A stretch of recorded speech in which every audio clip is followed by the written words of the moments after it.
Naruto Ultimate Ninja Storm, c'est vraiment un jeu de combat qui a changé la face des jeux de combat 3D, surtout les jeux de combat d'arène, parce que pour moi, la plupart des jeux de combat d'arène et en 3D s'inspirent de Naruto Ultimate Ninja Storm.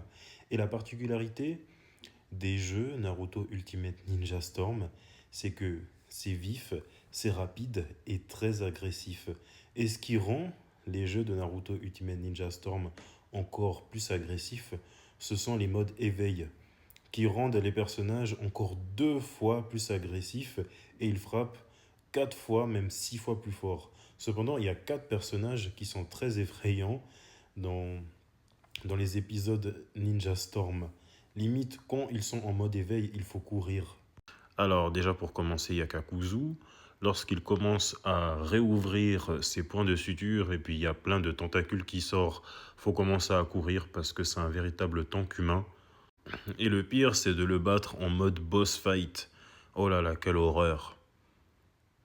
Il y a également l'ancienne Shio avec son squadron de pantins meurtriers lorsqu'elle est en mode éveil, qui descendront du ciel pour nous tabasser volontiers.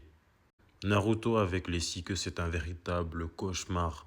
En mode éveil, il suffit juste de 6 tirs de chakra pour qu'il nous vide l'intégralité de notre barre de vie.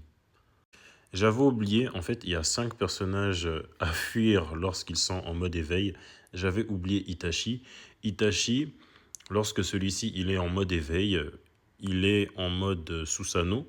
Susanoo avec le bouclier et l'épée, c'est une forteresse. C'est une forteresse, faut juste courir. Et le dernier de la liste, le plus dangereux, le plus sinistre, c'est Toby. Lorsqu'il est en mode Obito, enfin en mode éveil, il devient sérieux, il devient plus agressif, il frappe plus fort, il peut se téléporter, il peut attaquer à distance, il devient intangible. Quand on essaie de l'attaquer, c'est... Ouais, faut courir, faut courir.